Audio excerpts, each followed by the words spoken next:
Welcome to the Spiritual Connection Podcast. I am your host, Jill.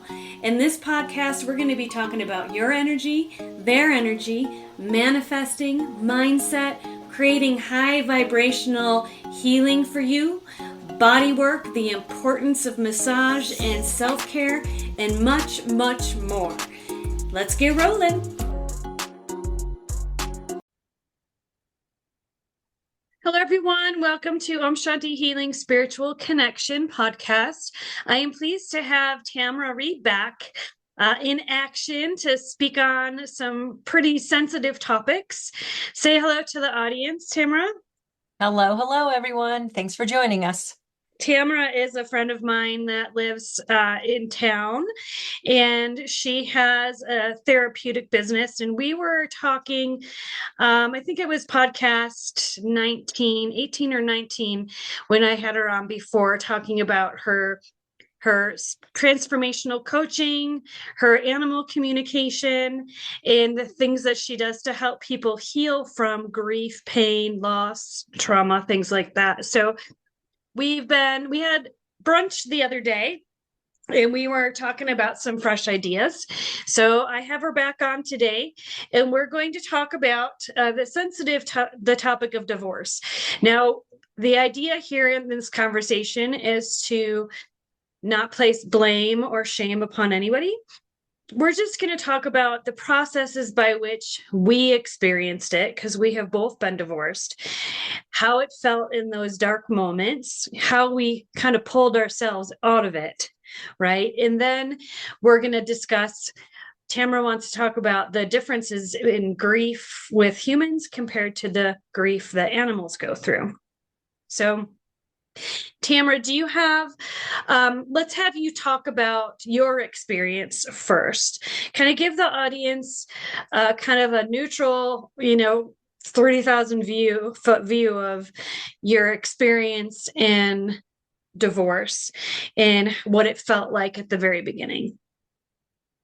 Yeah, absolutely. So mine was a marriage of I thought I was happy. I believed in what I had equally created with someone and that we were equal parts committed to the process of marriage, the highs and lows, the roller coaster ride, all that good stuff.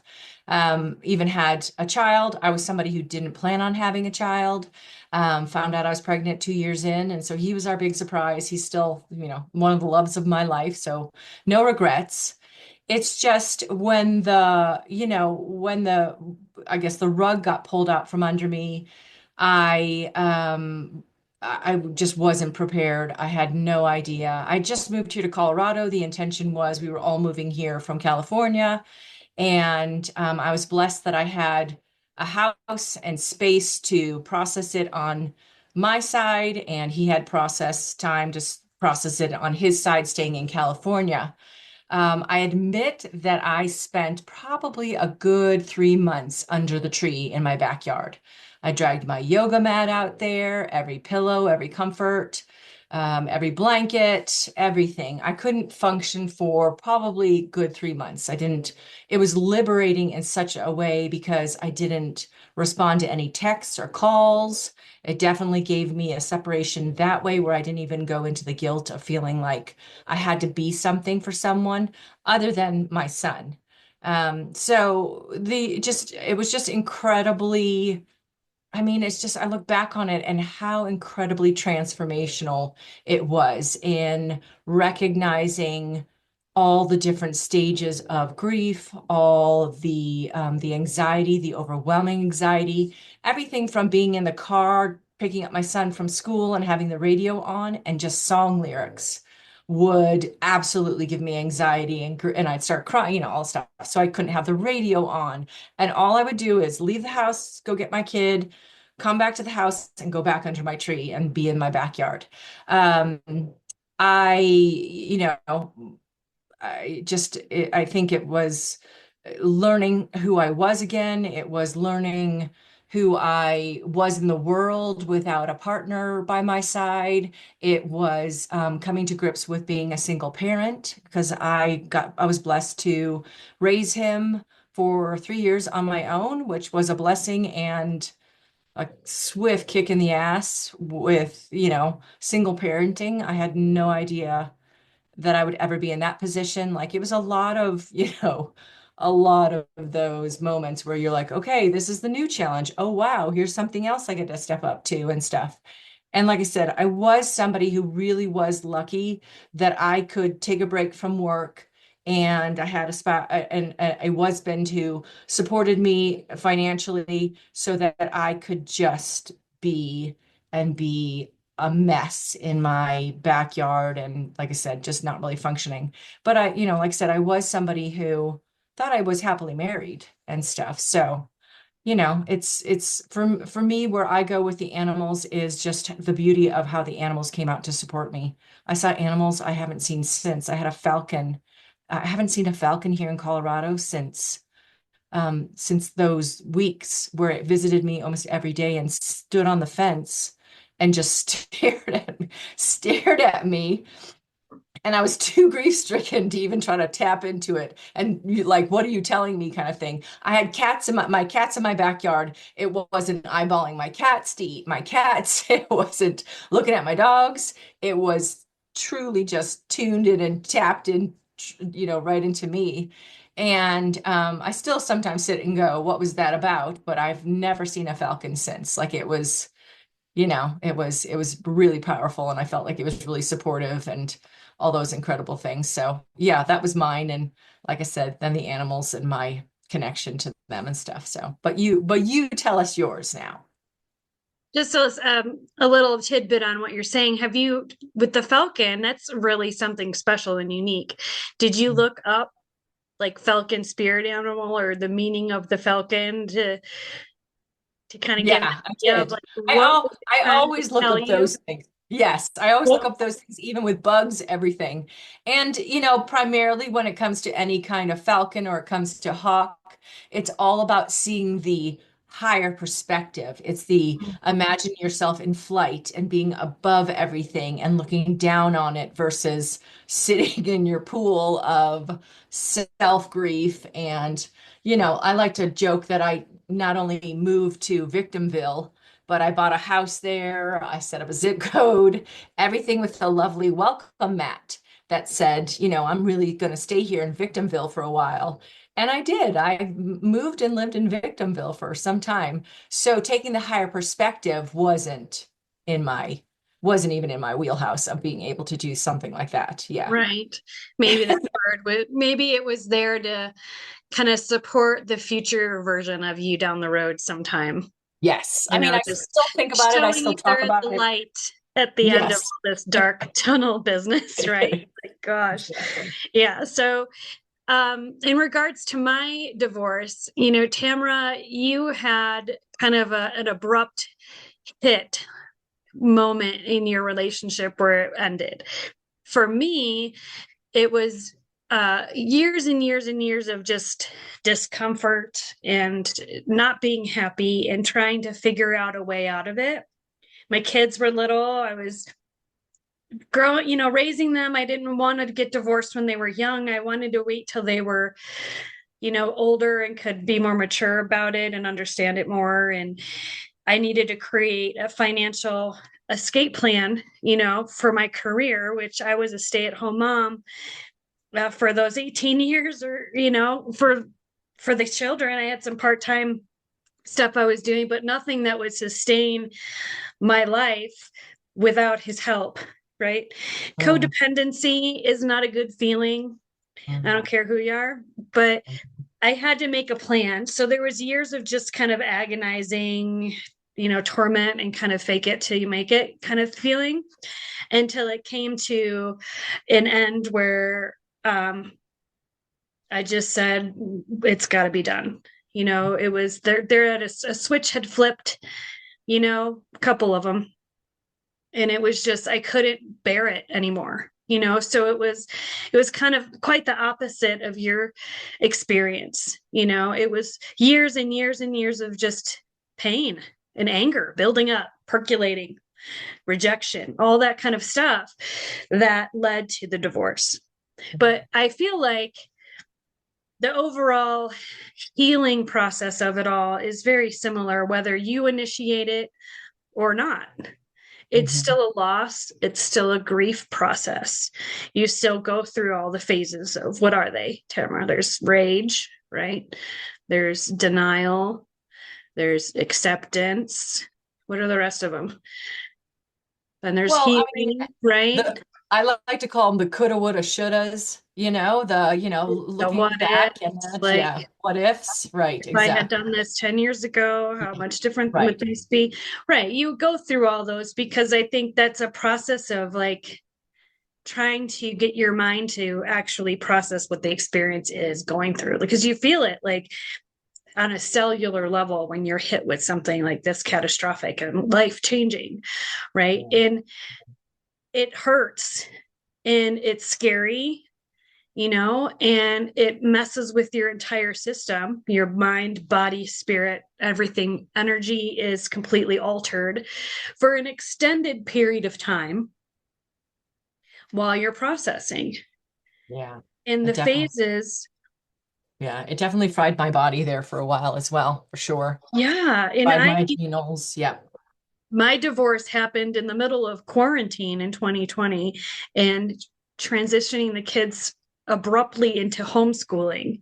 Mm, So it was layers upon layers of stress, you yeah. know, Yeah. and um, I numbed out for about 2 years because I just couldn't.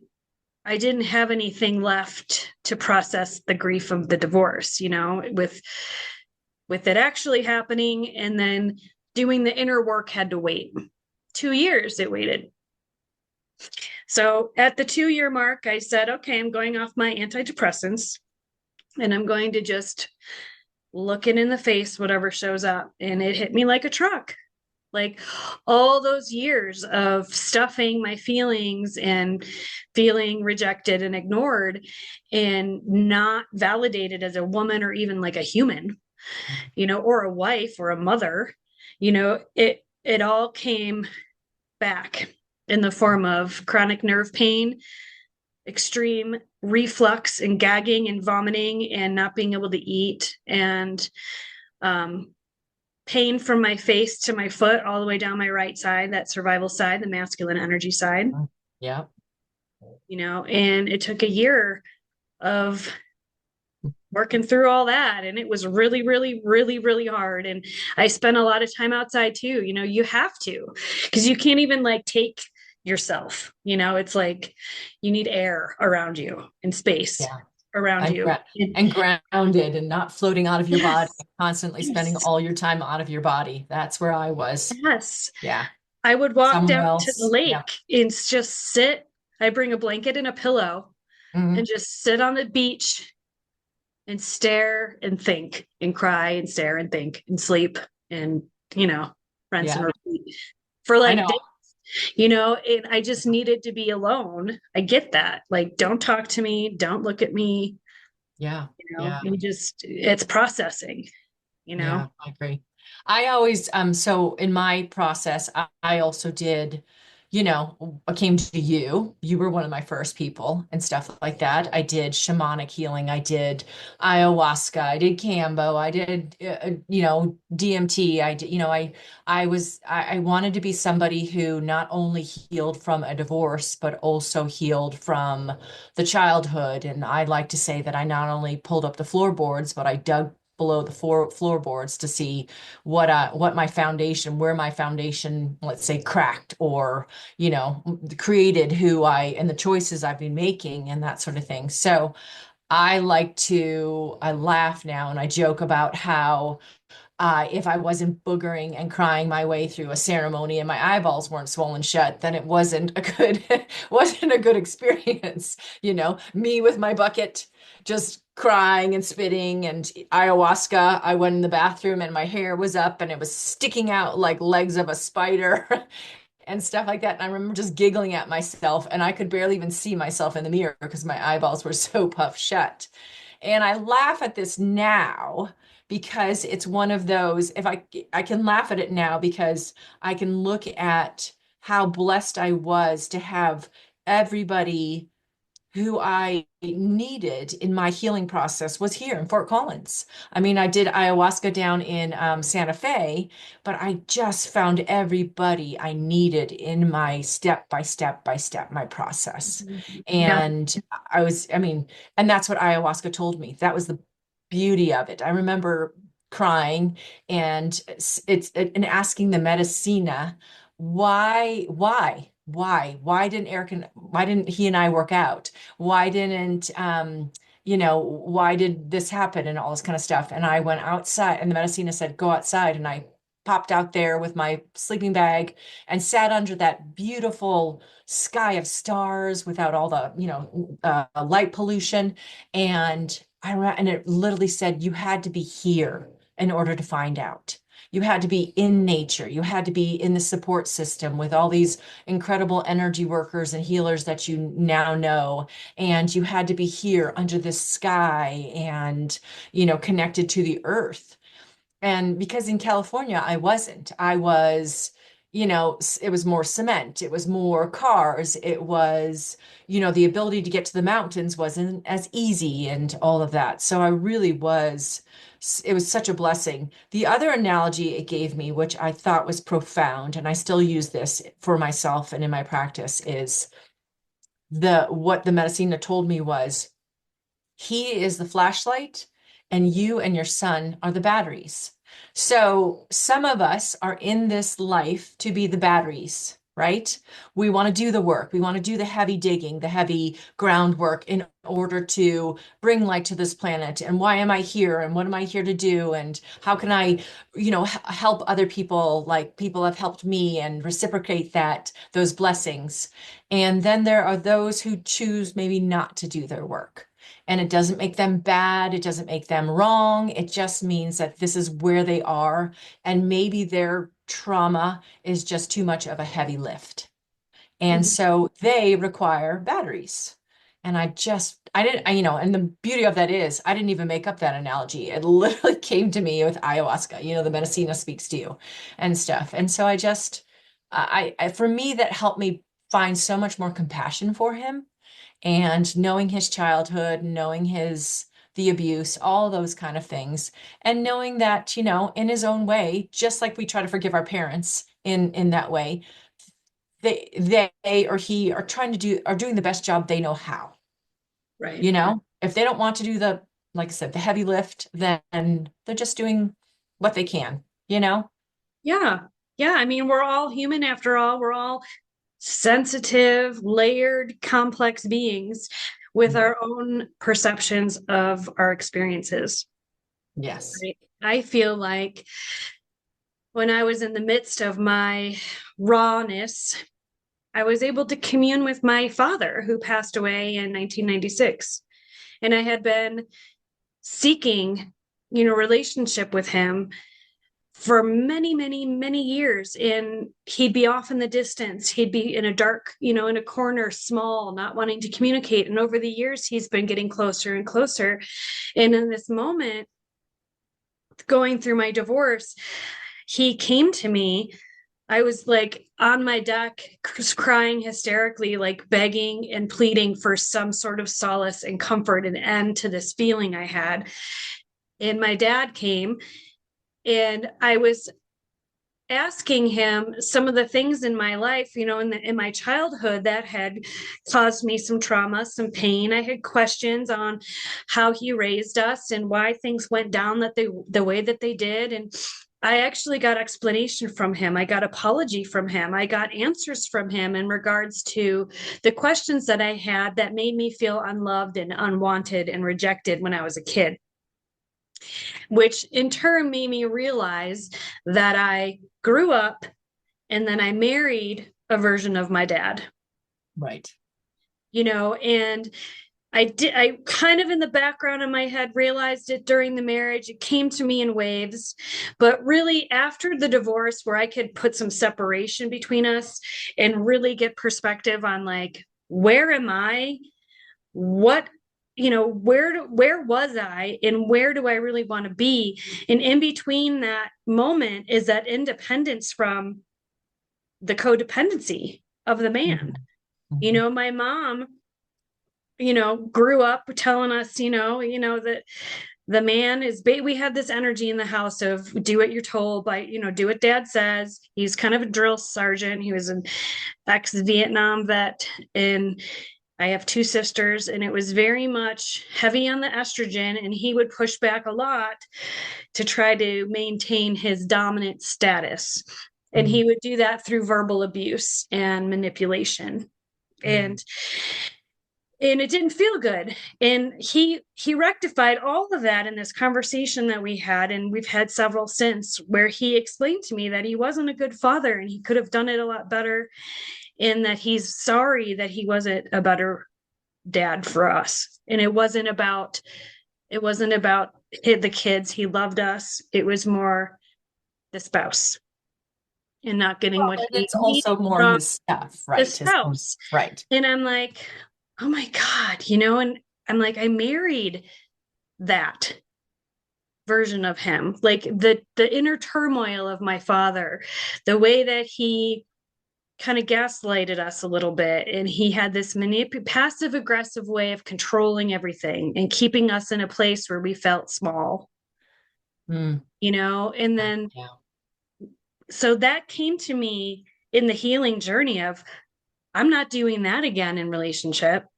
yeah. I have to rise above and grow out of that, you And know I'm so different. I'm a bit different from that because in my mind, I was like, look at me. I didn't marry my father. I'm like, yes, Freud, stick it in your face, Freud. Not everybody marries their parent, and I come to find out afterwards, I was like, okay, there are definitely some pieces there that guess what? Those were dad and stuff like that. And just it's just amazing how we can do our inner work and we can still end up with pieces and parts of those traumas that we are given the opportunity to work through. So I always believe that everything happens for us, not to us, right? So I can honestly say that I wouldn't be with my husband now, even if things hadn't changed the way they had. I know because at least for me, I was somebody who I'm like, I wanted to do the work. I wanted to change. I wanted to be of service. I wanted to, there's so like I'm always constantly like I used to say to him, there's so much more to our relationship. There's so much more than this wall we're hitting. Like there's just so many more deeper levels. And he would just be like, I don't see, yeah, we're good. This is fine. This is good where we're at. And I'm like, no, right. no, there's a Mhm. drawer behind underneath this drawer. And I know for a fact that it would have just wedged us apart anyways. So I can say that my relationship with him happened for a reason. And one of the reasons is, and this is where I believe taking my power back applies, because my power comes back to me with moving out of victimville and moving into this happened for me. And so, why did this happen for me? One, it brought my son into the world. I didn't plan on having children. It just wasn't in the cards. And it wasn't until I got married that all of a sudden, and I love this man, that I'm like, I found out I was pregnant, which was, like I said, a big surprise. And I was like, okay, well, we created this being together, that sort of thing. I've had I got to be a stay-home mom for a time being. I got to really live an incredible life there for a while with somebody. And it showed me my dedication to a commitment. It showed me my part in pieces that I could be proud of. Did it also show me some ugly sides of myself? Absolutely. Does it give me accountability in the relationship? Absolutely.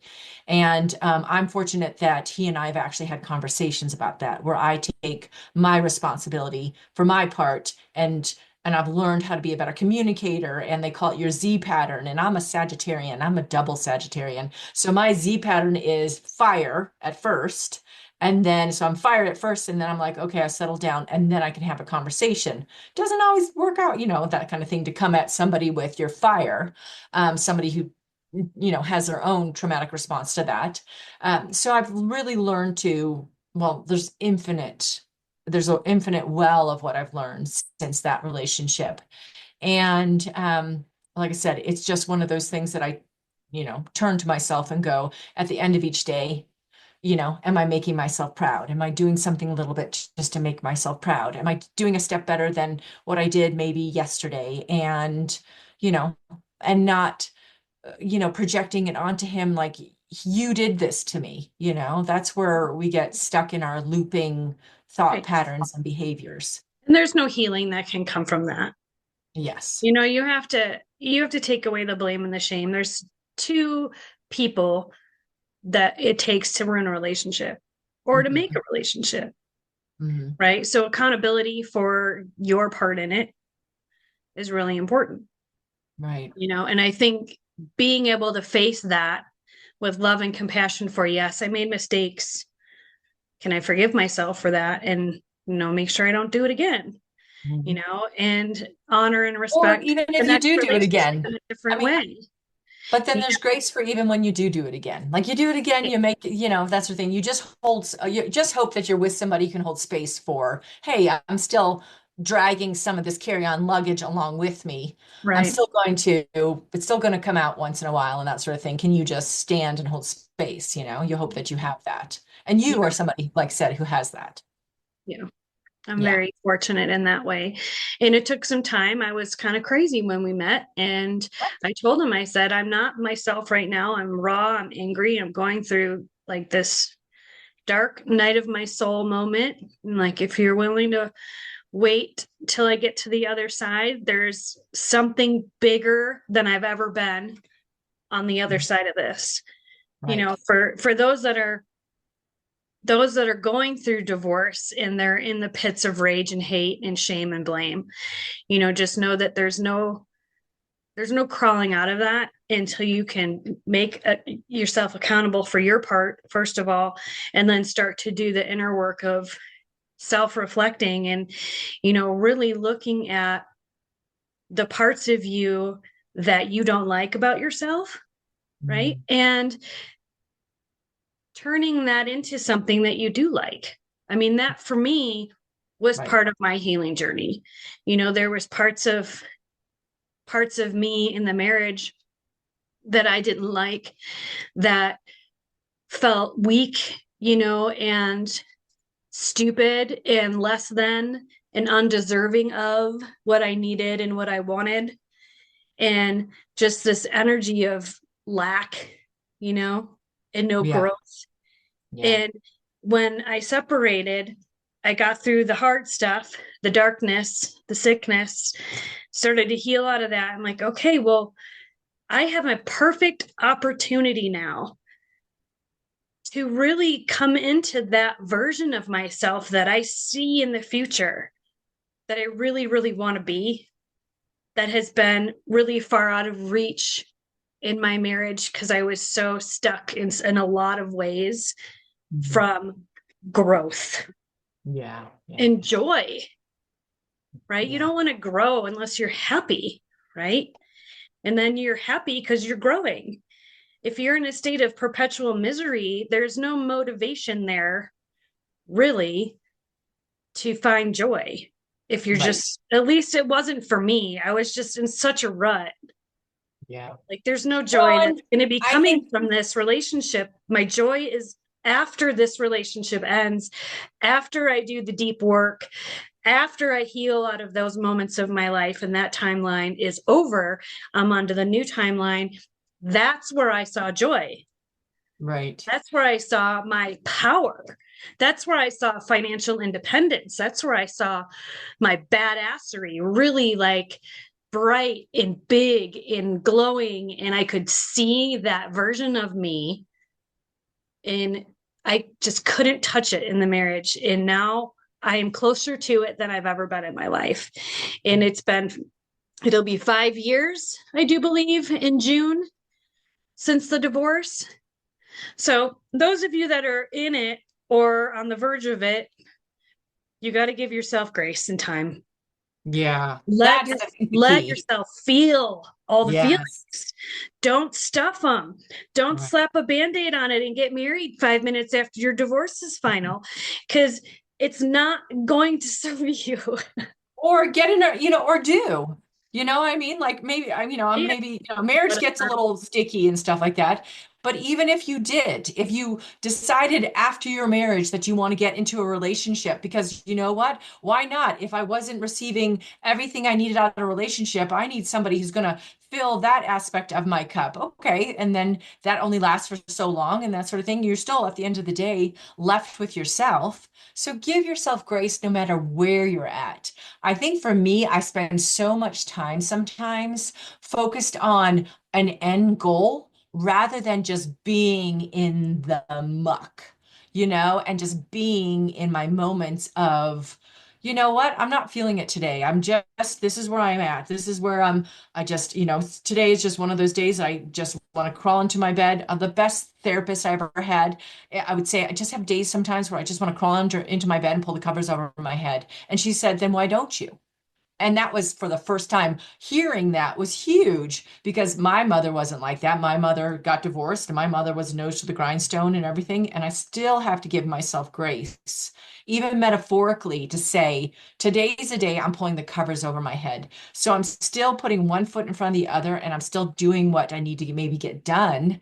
But energetically, I'm in my bed with the covers over my head and or physically in bed with the covers over my head.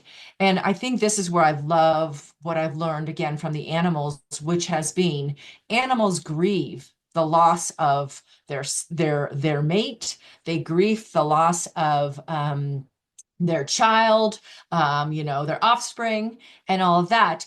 And then animals just are in grief. They're just in it. There's no piling on like we do, the shames, the should-haves, the grief, the shoulda, woulda, like I said, the shoulda, woulda, couldas, and all this extra sprinkles we throw on ourselves versus this is where I am. I'm in grief. I'm grieving this. And I can go into the storyline of why I'm grieving and all that, or I can just be like, this is just where I am at. I'm just grieving. I'm just sad today. I don't know why. I don't have to go down that rabbit hole to start identifying why I'm sad. I just am, Mhm. and it's just such a powerful reminder for me with the animals of they're authentic in where they are. They don't put that mask on and have to walk around through life pretending to be something they're not. It's just Right. liberating. And that is the word of the day for me, or the word for the week for me, has been perfectionism, and me and my perfectionism, and the persona of who I am versus who I am and where I am. Mhm. Mhm. So Yeah, that's they are. It's like what you see is what you get with animals, which is refreshing, isn't it? I agree. Yeah, I And agree. their energy, like their auras are actually different. They're pixelated. Did you know that?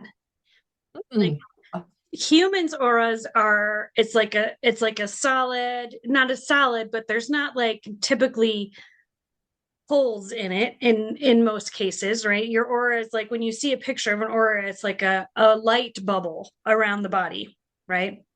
With And animals, there's colors. They do have colors. Yeah, our right? auras, And all of our auras, yeah, colors. yeah, Uh-huh. Uh-huh.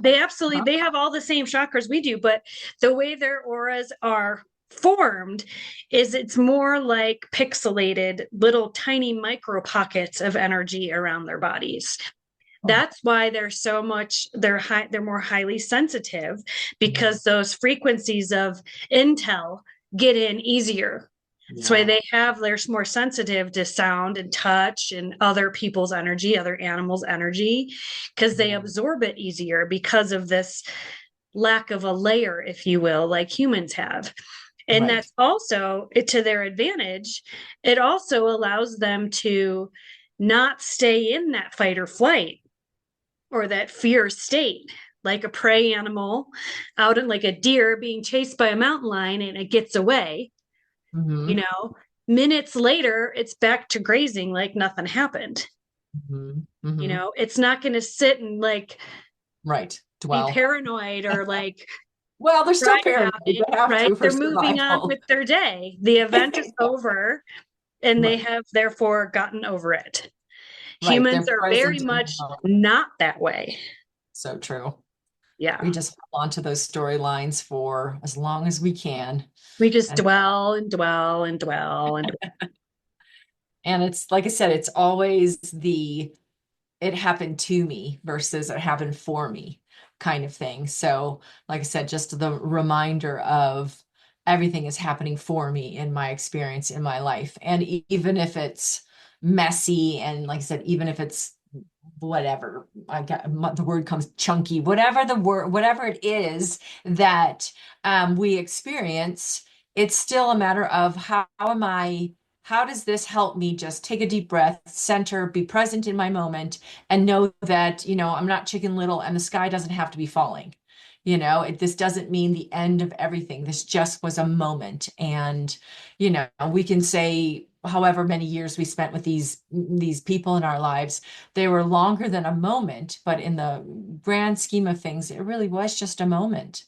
And moving forward, what can I do with this? How can I be of service? How can I raise my child better? How can I make myself? I thought that was one of the most profound things I learned along the process was that statistically, the happiness, the defined happiness of a child, or the main component of a child's happiness, there's the word, the main component was the mother's happiness.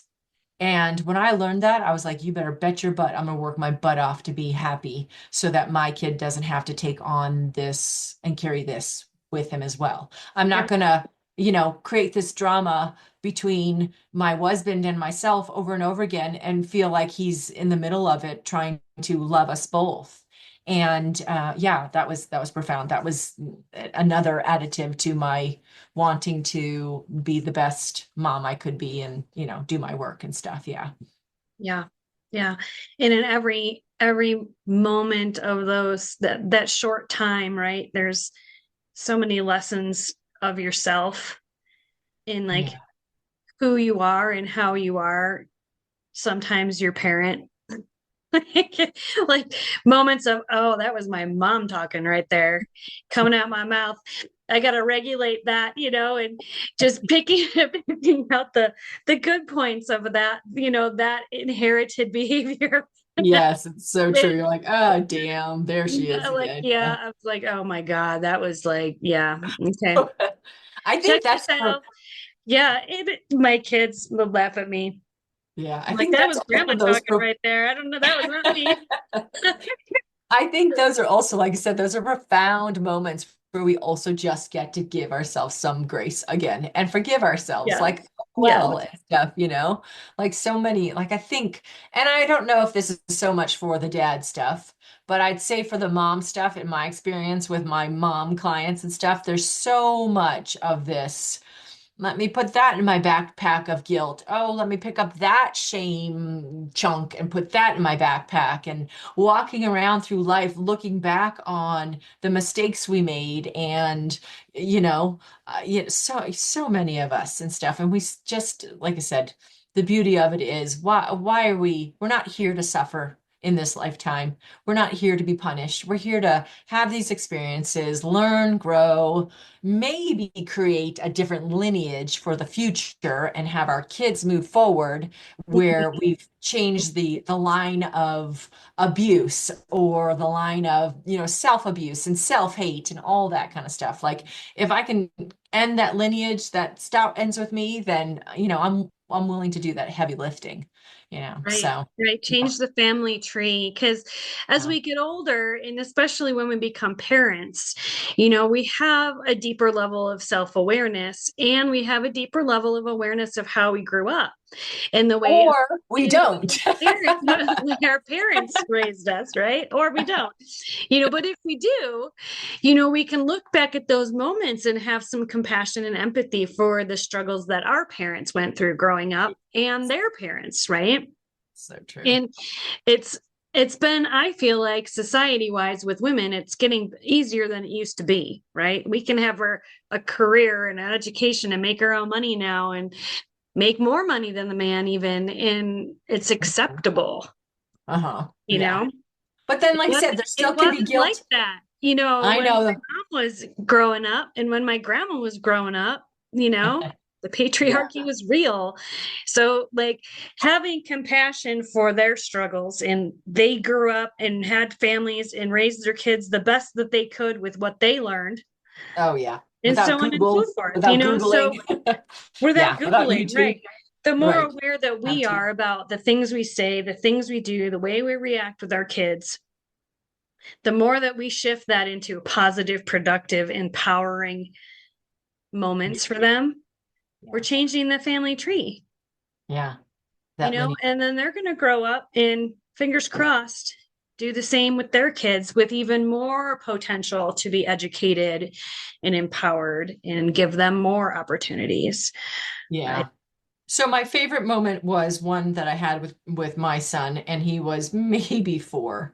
And the epiphany I had while driving along was that I was like, holy cow, I don't know what the F I'm doing sometimes. Like I'm just, I've had gave me such compassion for my mom because there's no book on raising your kid and all this. I mean, there are, but it's not universal, let's be real, right. and stuff. And so I'm, now there are, but in my mom's day, there was none of that. And I was sitting there and I just remember saying to him, listen, bub, I just want to tell you, I don't always know what I'm doing. This is so new to me, and I'm just figuring it out as we're going along. And and like the best thing that came to me was I'm doing the best I can most days, or I think I am, and some days I wasn't doing the best I could and wasn't doing that deep dig. But once again, that's okay. Um, but I was, I'm doing the best I can, and I don't always know what I'm doing. And he goes, he's always called me Mimi, and he goes, "You're doing a good Mimi. You're doing a good job, Mimi. You're doing a good job." And it was the cutest moment where one, all I can do is one step better than what my parents did. And hopefully for me, I've done maybe 2 steps better than what my parents did and that sort of thing. And then like I tell him to this day, your job is then to do 1 to 2 to 3 to 4, whatever steps better than what I did and daddy did have done and stuff like that. Like, but I'm going to take the accountability for I don't always know what I'm doing. And how liberating that would have been for me to hear my mother say, I don't know what I'm doing. I'm like, I'm still human. And I had my own traumatic background that I haven't done diddly squat with and stuff like that. I've tried to do some of that work, but I really haven't. And so I'm going to pass it on and project it onto you. And guess what? You then get to do whatever you want to do with it or do better than what I did, like If only they that. would have given us a heads up, right? Exactly. Heads up. Could avoid a lot of resentment in the process. Yeah, it's so true. Do you know Yeah, how much money in therapy I could have skipped if I just right. if she had just said, I don't know what the F I'm doing, man. So true. So true. I've told that to my kids too. Like, listen, kids, like, you did not come out with a how-to manual, just Yeah. saying. Like, I'm doing the best that I can. I'm like, I apologize to my kids, when they were younger and it was really hard raising them up in a uncomfortable, angry household. I Yeah. would apologize to them a lot. Yeah. I'm sorry that I acted this way. I'm sorry that I got angry with you, and I'm not perfect. I screw up sometimes. I'm not going to always say the right things and do the right things, but just know that despite all of that, I love you guys, and I would give my life for you in a second. And I will always be the person you can come to when you're struggling with anything. Right, And right. And especially the and beauty I'll of be here for you. right, right. And the beauty of them seeing us as not perfect, Right. then, at least for my relationship with him, he feels like he can come to me and just be like, well, I did, like he told me he cheated on a test the other day. And I was just like, oh, and how do you feel about that? And he's just like, oh, I don't know. And I'm looking at him and all of a sudden I go, oh my gosh, you're literally just thinking about how you're going to do it differently next time so you don't get caught. And he just starts laughing. He's like, how did you know that? I'm like, good gravy, kid, Is that your mom? He's like, his wheels turning. He's like, how did I feel about that? But he's like, the brain was instead just figuring out how does he get away with it better next time and not get caught. Mhm. Oh, so funny. Mhm. But like I said, the beauty of it is just he can be real with me that way because I'm sitting there going, hey, I did the same thing as one, many points in my school years, especially, I mean, at least high school, I full on cheated in tests. Like, let's be real, Oh you yeah, I know. did too. Yeah. I mean, We could. I And was we didn't even have cell phones then. I Like, know. Or so we could chat, Google something. right, or chat GBT. Like everybody writes things now. I was talking to a friend of mine, and they're like, nobody's even writing their own papers. They just go to chat GBT, and there's no way to prove it. Like these kids are skating through life where they have everything at their disposal to not even have to do the work. Like it's Right. just amazing. Like me My and Cliff. kids took full advantage of that during school, Yeah, yeah. especially my son. My daughter puts in a little more effort to do it Yeah. the honest way, you know. See, it would have helped me with punctuation. I was terrible at punctuation. I still to this day struggle sometimes where to put a comma. Don't even get me started on semicolons. I Where know. do I What the put a fuck is a semicolon? semicolon for? Other than a wink, and you put to make it into a winking sign. I'm I like, have I have pretty no using idea. semicolons in pretty much every assignment through high school. Like, I I hope there know. wasn't supposed to be a semicolon there because I'm not putting it. We'll Oh, put a that's so comma ridiculous. instead. I know. Or a dash. I was just like, I don't know. Or I'm a putting it dash. in. Yes. Right. Yes. Still Yes. this day, I struggle Exactly. that way. I'm like, chat GBT, where were you when I needed you in school? Yeah. Don't Oh, chat funny. GBT how to heal from divorce either. Everyone out there. Exactly. Hey, As maybe that. yeah, Yeah. we can write a book on that with chat GPT in like a half an hour, get that done. But It's so, it's a little more complicated than that. But the yeah. point of this podcast, guys, is that we wanted to just show you that the other side of it is pretty awesome. Yes. You know, you go through the darkness, you go through the pain, the anger, the rage, all the phases of healing through the crap. But if you get down into the dirty work and you really self-evaluate and work on the part that you were responsible for, the part that they were responsible for, then seek healing around forgiveness of their humanness, right? And your Yeah. humanness, because we're Yeah. not perfect beings and relationships don't last forever, Right. and you outgrow each other a lot of the times. Yeah. When I got with my guy then, I was a completely different person than I was when we separated, Yeah. and I Yeah. had been doing my inner work with my yoga practice and my healing career and everything. And I was evolving and changing and wanting something deeper and wanting more substance, in the relationship. And he was just the same Yeah. through the whole So thing. what would And you it what like would we you just grew apart, you know? right? What would you say you're most proud of after everything? What are you most proud of? Just your one, like top, maybe top two things. I think that coming back into my own self love and self worth again. Mm.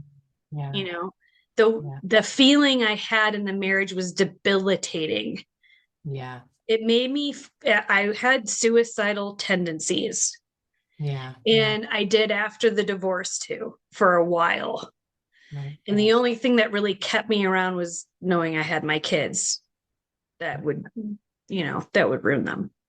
So I pushed through and I found the hard work, the physical pain, the misery, and all the suffering I did through 2022 and like healing and pulling myself out of that dark, dark place made me realize that I have a level of resilience that I did not know I had. I Yeah, had a level of growth and healing within myself that I had no idea that I was capable of. yeah, And being able to turn that around and go back to school and get my license and start a new career that was really in depth and hard to learn and challenge myself in new Yeah. ways brought back this feeling of I am worth sticking around. I have big ideas, I have big goals, I have things I want to accomplish, and I love myself enough to pursue those goals with confidence and gusto, Yeah. which I agree. I struggled with Right. years ago. Yeah, I would agree with that. I think the what I'm most proud of is how brave I am now. I Yeah, mean, I can doing go scary shit. anywhere. I can travel by myself. I can, mountain bike by myself. I just don't have the same fears I used to. Right. And part of that for me is because like I tune in and tap in and trust my instincts and that sort of thing. I believe I'm divinely protected for one, because I certainly didn't feel like that after divorce. I thought for sure I could just easily die today and no one would know where I am and all that kind of stuff. And I don't feel like that anymore. I feel like honestly I could travel the world even by myself. And Yeah. part of that for me is also being single and being like, I'm open for a relationship, but I'm not looking for a relationship. I'm, I would love to share my life with somebody, but I would like to share my life with somebody who's, who's aligned with me. And until that happens, absolutely, I'm proud of myself. I make myself proud every day with my ability to figure things out. And like I said, my bravery. So Yeah. yeah. And that, The yeah. bravery, the And even the if it's not going after self-love, what you really want, right? right, right. And Whatever it's that not is. even And even if it's not self-love every day, it can be self-like every day, Right. Like Yes. those proud moments you were talking about Right. earlier. Like I got a lot done today and I'm Hmm. proud of the work that I did today, Yeah. you Yeah. know? And one of the things that I overcame was my fear of singing in public. You know, Yeah. John and I sing in public, and in the marriage my voice was stifled. And that's what created my esophagitis and my reflux issues, is because my voice I had to stuff my pain in my voice for a long time. And when that percolated back up in 2022, it was with a vengeance. Mm. And after I got through all that, I started singing with John. And Yeah. the Like a first time bird. I tried to make my voice come out on a microphone, like nothing came out. It was like, I was like, no, I'm like, nothing came out. But it has Yeah. been part of my doing the brave shit that scares you. Yeah. Right? Love Public that. Right. speaking is another one, you know? You're like a bird out of its cage, Right. You right? know, You getting, open that bird I'm cage and getting out into you flew. finance, for crying out loud. I'm becoming a Yeah. financial professional here. And my mother told me since the day I could freaking speak, oh, you don't have any math genes. It's just not in your genes. You just can't do math. Like I've been Oh, told that my whole freaking life. And oh, now I'm into finance. So in yeah. spite of that. So it's like, You. even though divorce is hard and it's stifling for a while and it hurts and you go through all the phases, I promise you, if you do the inner work, you sit with the pain, you let yourself have all the feelings that you need to Yeah. have. You cry it out, you punch things. There, go to your local rage room. I did that a couple Oh, times. yeah. Yeah, I did If you too. have a rage Yeah. room near you, go to Yeah. the rage room and beat the shit out of some stuff. Or It a helps. punching bag. Join a And boxing. we Boxing is great for me. Yeah, right, punch I agree. things, kick things, take a class at the gym, Yep. whatever's gonna loosen up that energy buildup. Yes. Go running, Yeah. whatever, you know? And then also get your support. And if your support group is energy workers, if your support group is a therapist or a psychiatrist or whatever it is, get your support. Mhm. My only hope for people is that you would find a support that's helping you move forward and not just oscillate in your old story.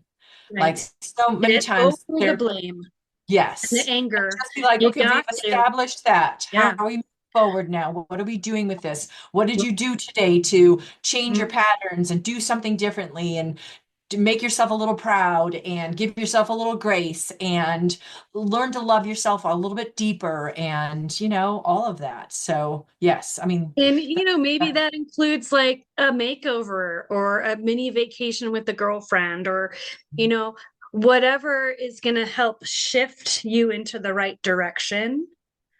Like I wrote a book that was healing for me, yeah, published my first book good for and you. started this podcast, you know. Yeah, yeah, I know. I love This it. podcast, the first couple episodes are a little bit more like A little working rusty. still working on some stuff. Have to be a couple episodes about, That's pain okay. and Everybody rage starts and, there. and Yeah, everybody. anxiety and Right. and all that, but every year gets easier and this, I think I this like is to joke that I also wrote a book. My book was every morning writing down everything I was pissed off and angry about at the world, at the injustices and all stuff, page after page after page. I went through how many, manila, loose leaf, pages, and then I burned them. So I wrote a book, but it ended up on the fire. yes. Good. Yeah, that's helpful too. Like you guys Yes. out there listening, like if you have some Yeah. rage That's it down on huge. some paper Especially in the middle of the night when and you have looping thoughts of anger, mhm, resentment, whatever mhm, it is, and you get up and you write them down. I tell then that bubble it person, up and go outside and burn it. And it's yes, amazing how I can sleep. be as Yes, mean as you need to be. Tell that exactly. person exactly what you think of them. Call them Exactly. out on all their crap, Oh, so but don't lovely. give it to them. Exactly. Do not send. Do not send, you know. And I like Right. writing it on actual paper so then you can light it on. Yes. Yes. It's so cathartic And you to set the light it on intention fire. of be gone, be gone, be gone. Done. Hmm. Dust in Yeah. the wind, moving on, moving forward. Just in the wind. Don't sing. Right. You Yes, know, very true. all the steps, all the phases Yeah. that you go through, you know, Yeah. and Yeah. get the body work and get the healing work and surround yourself with people that can help you, like you said. Yeah, I agree. Massages are great when you're transitioning out of something heavy. Drink Energy lots of water, let everything that's coming up yeah. process, all your liver Go to stuff. your yoga classes, all the Yep, yep, things. all the good Meditation is things. huge, Yeah. and that helped me a ton tapping into higher source and doing deep vibrational work and stuff the best that I could in my state of chaotic turmoil inside. Me too. But you got to keep trying, an equal balance of stillness and action. Yes, I agree. I think that was really helpful. I did a lot of walking the dogs Mm. while I needed like some time while I was having a trigger moment. If he texted me and like started something, I would go in and walking the dogs was really great. Like to reset your mind, just walking, walking, walking, walking, Yeah. walking. Walking meditation, that's a form of meditation. Lot, Exactly. yeah, Okay. riding your bike, Mm. whatever kinds of things bring joy, Yeah. and comfort that are Dance, drum, self-destructive. all the above. Yes. Yeah. Love it. Love Well, it thank you, all. my darling. This Thank was you. This was so fun. Tamara's going to be on again. We have some plans on more things to chit chat on. Hmm. So, I want to talk about animals again too at Oh my some gosh. point. Any chance I get to integrate the Next animal. one. Yeah. Next one. Yeah, Okay. so that will be in future podcasts. So the next one I think we're going to talk about talking about healing through divorce. The next one I think we're going to talk about is being ready to date again, right? Wasn't our Mhm. next plan? Yes, definitely. That'll be All fun. right, so stay tuned, folks, for our deep, stimulating advice on dating out of divorce. Wise, wise words to be A continued. whole new like it's a whole different realm. But All right, dear. as we Thank grow up you. and or hit our 40s and stuff, it's like this is what you're gonna get. Take it or leave it, right? So true. We're All right, Michael. growing out of the changing everybody into molding and shaping into something that they're not, right? It's easier. So to be continued on that. And we will see you next time, everyone. Thank you for being here. Take care. Yeah. Blessings. Blessings, blessings. That's a wrap for today, folks. Thanks for spending the time with me. And don't forget to check the notifications below on my social media links, my YouTube channel with self-care and meditations, as well as my omshantihealing.com website, where you can get info on spiritual coaching and my online courses. And as always, if you do enjoy my podcast, don't forget to subscribe or sponsor below. We'll talk to you soon. Have a beautiful rest of your week. Bye-bye.